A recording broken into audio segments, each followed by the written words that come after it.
Hello, welcome to another conversation in our series of conversations at the Hamblin Vision. My name is Mike Jenkins, and joining me today is author and Reiki master Anthony Oyo. Welcome, Anthony. Hi, Mike. Thank you. It's great to have you here. Anthony's joining me to talk today about practical spirituality. So this series of conversations that we're having with practitioners, with speakers, with authors, therapists, people from all sorts of different backgrounds. They're all about exploring this idea of practical spirituality. So at the Hamblin Vision, we're very much concerned with three main areas. The first is meditation. The second is the power of thought, the power of our minds. And the third is practical spirituality. So Anthony is the perfect guest because he is the author of a new book called Practical Spirituality, a guide. And the subtitle, which I am going to read, the subtitle out because I think it really is encapsulating what we're talking about here. It's 12 tools to raise the vibration of your consciousness, find your purpose, and embrace your spiritual aspirations without living in a cave. So that's a really important point, isn't it? That me included. So for the very first sort of 5 or 6 years that I was meditating, I really only wanted to do that on my own. And I felt that I could connect with a sense of pure being and peacefulness and bliss. But I could only really do that on my own. And when I went out there and spoke with family or interacted with co-workers, then it felt like that was disturbing my, newfound bliss. So I think that probably lots of people are experiencing that and have experienced that. So Anthony's book is going to be really helpful to lots of people. So welcome, Anthony, to this conversation. The first question I'd like to ask you, and that I think might be interesting to our viewers, is what was it that led you to write the book?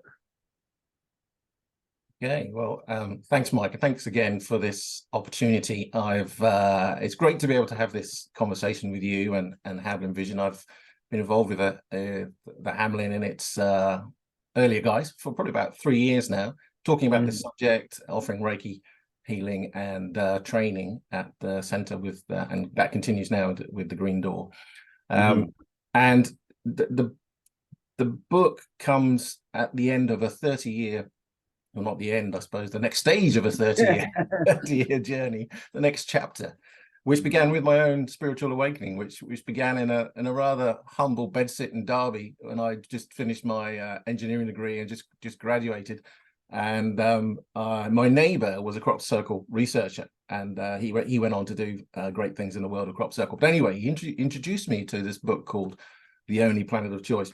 And it was the first time something had come into my visibility which suggested that life was quite different, or our reality, or maybe there was an alternative to the reality that we generally had become aware of, or we were told existed growing up. And the book is basically channeled information from the 60s and 70s, which presents a different perspective on reality. So that was the beginning of my journey. And that took me off in lots of different directions in terms of my meditation practice, exploring aliens, all sorts of things around that, and the history of humanity. But at the same time, I was my corporate life was continuing. So it was quite interesting. These two big things happened to me. One was the beginning of my engineering career, and the other was the beginning of my spiritual journey. And for about 30 years, those two things ran in parallel, probably more the corporate life, the family, traveling around the world, continuing my career.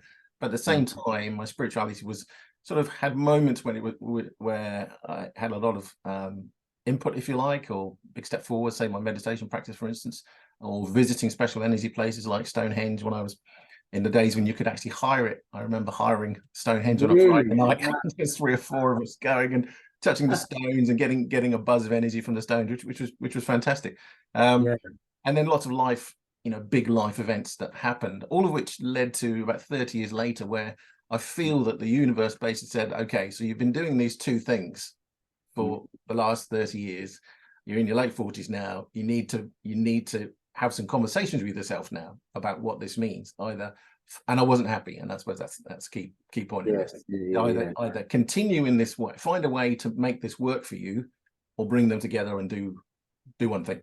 And that began probably, that was about 10 years ago now. Right. That drove me in various aspects. One was becoming a Reiki master and giving back in that way, and that's really a big feature of my life now, about giving back in the sort of third act of my life, I think. And the book, to be honest, it came to me from somewhere. I guess from myself, or my higher self, or whatever, the universe, whatever you want to call it. But and it grew. The idea of the book grew over about 3 or 4 years, and evolved into what it became eventually. Early this year, and it was published. And it's a real reflection in many ways of my own life and the challenges I have gone through in my life, in trying to find out what my spirituality was, incorporate that into my everyday life whilst doing normal things and having mortgages and kids and family and money issues and all those things. And so then I started, when I started talking to people about this, in fact, when I started doing Reiki training, because part of my Reiki training at the beginning, we always have a sort of general conversation about people's spirituality and where this fits in it. What was coming up all the time was, I can't talk to my family about these issues. I struggle with meditation. I want to hug a tree, but I feel silly because people are watching me, stuff like that. All of which sort of led me to I believe, understand, realize that there's a need there for people to get some guidance about how to do all these things, and it really reflected my life up until that time. So it's very much comes from me. It's about it's my real experiences, the challenges I face, and then my own research, which was a fantastic experience. So that's a big part of it. The first part of the book, about the how to, and the book also talks about my perspective on the human experience, what this all is, from my own research and my own journey in the last 30 years.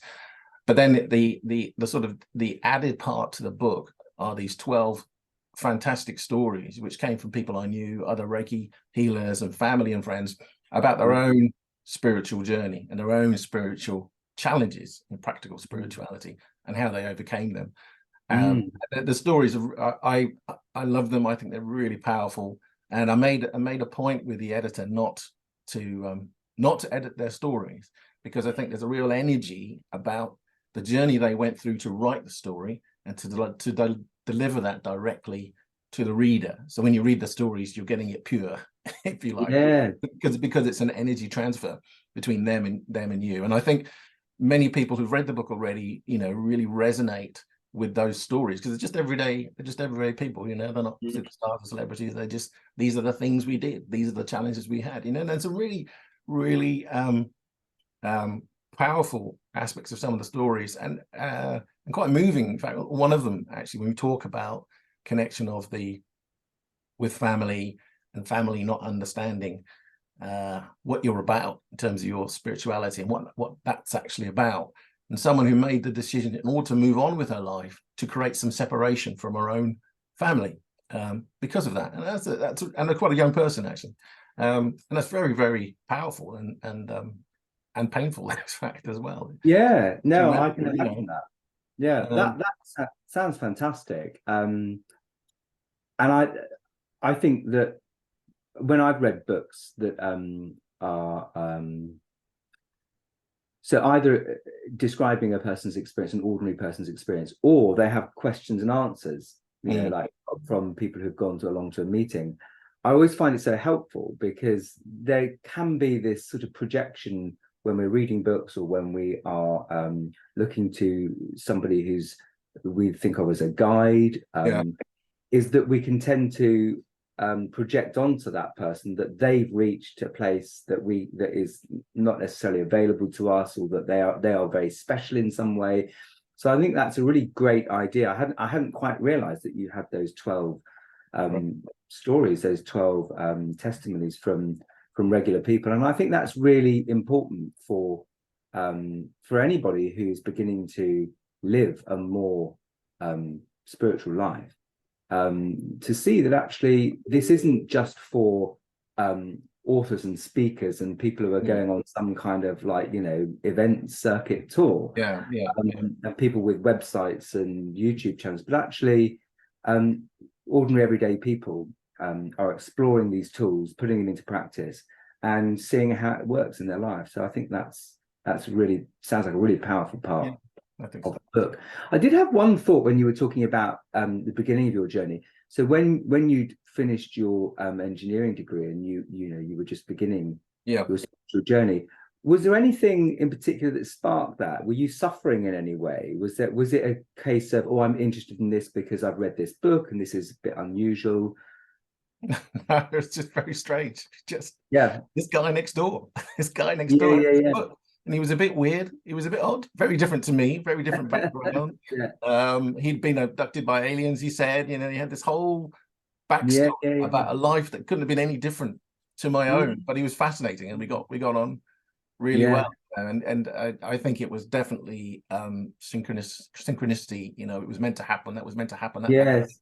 And presumably curious, you know. I mean, I sometimes like to explore the qualities of spirit itself. Like, to me, it seems that pure spirit or pure emptiness, whatever we call it, it has quite specific qualities, like almost like personality traits. And I think curiosity is one of them, right? Like this open, sort of curious nature to it. So perhaps that's just a natural part of your own personality, is but curious about things new.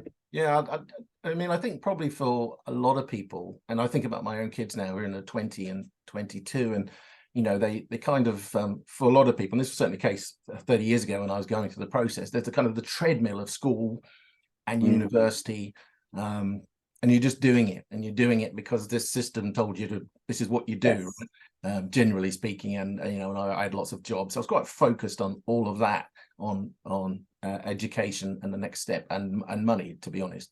And so probably at 22, having established a base, because I was sponsored through university, I'd got this job, which was British Rail, so I could probably stay there for life if I'd wanted to, which I didn't. But anyway, so maybe, you know, I created a space appeared, a vacuum appeared, where the base was solid, and then you know, spirit could say, okay, well, now there's a bit of space now. Oh, we can open this door. You're ready for this.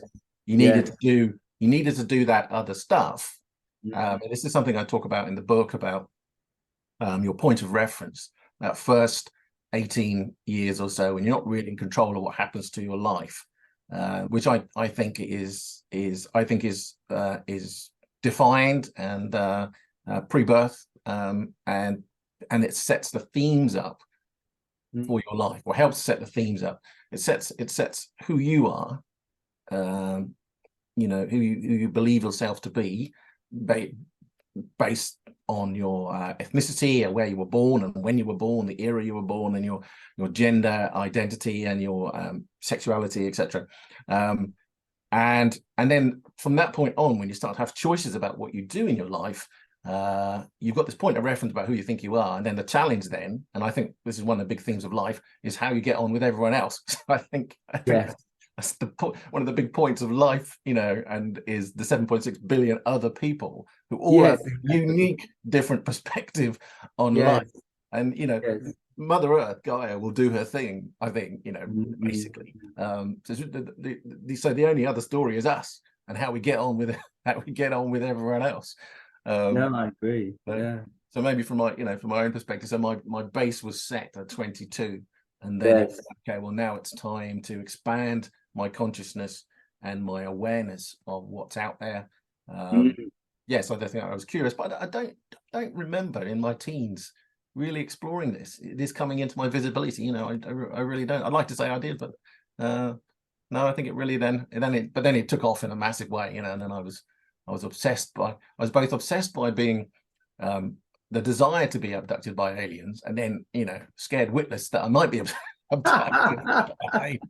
So all at the same time. And I think that's quite a common thing which happens. But then it calmed down, and that calmed down and went out the window. And then it became more about, okay, well, who am I, and what is spirituality, and who am I in that space, and what is my journey, and what is my purpose, and what does this really mean? And then what also came out of that is beginning to observing myself. So, you know, well, that came a lot later on, probably in my late 30s, the idea that of higher self and the duality, if you like, and being in the matrix and outside the matrix, and all those very important things, which is an everyday part of my life now. But yeah.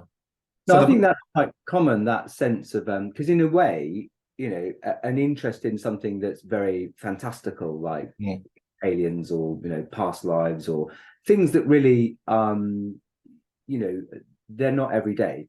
You know, to me, it's, in a way, it's part of that, you know, sense of being just, you talked about, like, you know, life being sort of very monotonous, or okay, so this is it, we're here now, I'm an adult, I work, you know, I come, I pay my bills, I go to work, I do whatever.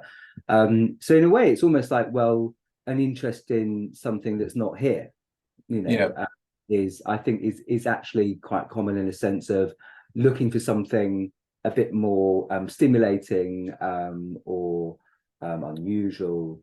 So it is fascinating how everybody's own spiritual awakening, if you like, or everybody's own unfoldment is so completely unique. I mean, we hear stories, don't we, of people who set that base early in their life, like you did. They have a career, they have a job, they start to build a family, and then that goes really well, and they're successful, and they have all the worldly successful things, and something's still missing. You know, whereas for other people, for me, it was the other way around. You know, I was getting ready to set all of that up, and then it all went wrong. You know, and disaster struck, and so it is everybody's awakening, you know, really is completely unique, which I find quite beautiful. And I think the book is, and in many ways, when I think about the book, and because the whole thing is it's a growing, it continues to grow. The whole idea of the book, the whole idea of the idea continues to grow and evolve. So now I'm thinking about, well, who, you know, relates to what you're saying there. Who is this group? Who would this book serve? And there are people in different stages in their lives. So if we take my model, if you like, where you've done the work thing, and then you're asking the question, what else? I think there are 20-year-olds, or, you know, people in early 20s, established, maybe postgraduate. There's a whole theme there. There's a kind of a late 20s group who've maybe they've already got a degree, or they've been working a while anyway, and they get to the late 20s and they begin to ask the question, well, is this it? And then there's more aligned, you know, later in life, my age, or slightly younger than me, who've done, you know, the kids have left home, the mortgage is nearly paid for, some of the big stuff is done, and then the question comes, okay, well, is this it? What else is there? You know, and I think there's the other aspect coming from this, is that once you ask that question, and once you start exploring, is that you realize that we're actually quite a small community on the planet, certainly in Western Europe. So who is the community? You know, who is the community? Who can I be with? Where can I go? Who is my tribe who can assist me with all of this? Or even simply just, I can talk about what it means to be a spiritual person without, I don't know, ridicule or feeling uncomfortable. And for many people, that's the situation. You know, it's people, you know, their family or friends around them, or would much rather go do other things and sit down and talk about some of these big questions, or we consider them to be big questions about why we're here and what this is about. Do I have a purpose, and what is it? Exactly. You know, and what is happiness from a spiritual context. So finding people, and I think that's a great thing that you guys offer at Hamblin Vision, is a place for tribe, a place for community to engage with each other and just, you know, spend some time sharing the same energy, same vibration. It's important. Yeah, I think it's important because it is a unique, it's a very specific experience, you know, to begin to live as an awakened person, and people mean different things by that, or an awakening person, is another way to describe it. But in a way, I think that what tends to happen is that by whatever means, people reach a point of real, genuine dissatisfaction with life as it is for as it's been for most of us. So in a way, it's almost like I always feel that, if we describe it, that everything here in ordinary outward life, in a way, it just fails. It is just doomed to failure. However we describe that, that it just doesn't satisfy. That looking for fulfillment or completion outside of us, we can get it apparently, but every dissatisfied billionaire eventually finds a guru to try and say, well, is that it? Is it? What's the point? What was the point of it? So I think that experience is very it's very specific. So to be around people that are sharing in that, they are also treading that path, then we don't feel so alone. So very quickly, I wanted to ask, if you had to pick 3 of your 12 tools from the book to share with people today and say, do you know what, if you only pick 3 of them, here would be the 3 that you would recommend that people start to work with, what would they be? Okay, so let's pick up firstly on the tribe. Find your tribe, find your community, a space where you can go and be with like-minded people and share the energy and just have those conversations, have cups of tea or whatever with people who are going to be on the same plane as you, who are not, don't think it's odd that you want to hug trees, for instance, and connect with Mother Earth, that sort of thing, or you want to explore meditation or yoga class or that sort of thing. So tribe, number 1. I think meditation itself is absolutely key. I think the way the universe is structured, our connection to higher consciousness and the field of consciousness itself is meditation. That's how we step outside of our, if you want to call it, 3D world, and we open the gate to access high states of consciousness, which has a very sort of simple benefit initially, which is simply about relaxation and dealing with the stress of life. But then it's also an opportunity to gain inspiration and access spirit guides and whatever could come to you and support you in your life journey. And it's a wonderful thing. I've been doing it for 30 years, and I think it's part of my life now.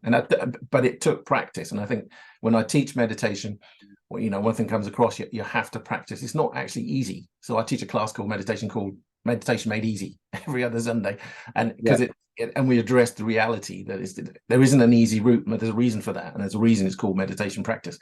You have to keep practicing, but it gets better. And then the third one would be to explore why you're here, explore your life purpose, and there's various ways you can do that. There's various levels of support. You can get that. The internet is full of people offering support. That's what I offer as a life coach. Start to, and the basic principles are really about feeling into, and feeling is really important. Try and remove the thinking and feel into really what gives you joy, what gives you a sense of love and fulfillment. Because you're probably, if you find that, you're probably on the right path to what you're here to do and why you're here. And that's not always easy. And, and then one thing which comes through often in this work is the need for a degree of selfishness. And maybe if your path is to give back, and I think for a lot of us it is, there's a path of selfishness which you need to start with, which is about finding yourself and creating the environment where you can then give back in whatever form that may be. And that might be an uncomfortable journey for you and for the people around you. But ultimately, what I do believe, honestly, that what exists at the end of that journey is a place of greater fulfillment, a greater sense of being fulfilled, your reason for being here, and had a happier life at the end. I agree. I completely agree with that, and it sounds really, really valuable for people. And I think they're 3 brilliant tools to begin working with. Same with me. Meditation has been deeply transformative, and I think that is an important point, that the actual steps are simple, but simple things are never that easy. So I think you're right. Practice, and in my own life, nothing really changes until I start to do something different in my life, and do it repeatedly. Yeah. So I think that's really valuable, and I like what you said about that healthy level of selfishness. It's self-worth, really, isn't it? And putting ourselves first is not necessarily. It doesn't mean that other people go last. Sometimes we can be best. We can best help others if we first of all nurture and care for ourselves. So I think that's really. And I love what you say about tribe and community. When we were speaking the other day, we talked about that and how I do think it's missing from the more new age path, if you like. So more traditional faiths have a sense of community and family that's part of their weekly, monthly, yearly routines, but it's less so, isn't it? In more to a more new age path, it's been quite individual. People go on that on their own usually. So I think that's really important to encourage people to find a tribe and explore together. And I think the Green Door, just to finish that, I think the Green Door Center, which is the almost Phoenix-like evolution of the Hamblin at the physical site, as opposed to continuing online. That sense of tribe is it's evolving and growing in its own way, and that's and just conversations with people there, you can see that's a really, really important space. Absolutely. People drop in, and people do different levels of engagement in the site. And for some people, it's just to go to one of the free meditations on a Friday lunchtime, half an hour, and that's enough. And that's enough engagement with people. And for others, it's different. So, it's absolutely. I mean, I've known people to walk into that space, just walk up the path into the gardens, and immediately they think, "Oh wow, this is really special." And it's immediate, right? Because it is. Like the sacred sites that you mentioned, there is something immediate about the energetic imprint in a place like that for many, many years people have come to really just surrender into that infinite peace, infinite capacity, this infinite potential. And I think that makes a difference. Just in the same way, if you were to go to a physical space where there had been repeated suffering, generation after generation, it has a impact on us. It makes us feel a certain way. So absolutely, if anyone's listening and they are local and you can get to the Green Door Centre in Bosham, which is formerly the Hamblin Centre, then please do. It's an incredibly special place.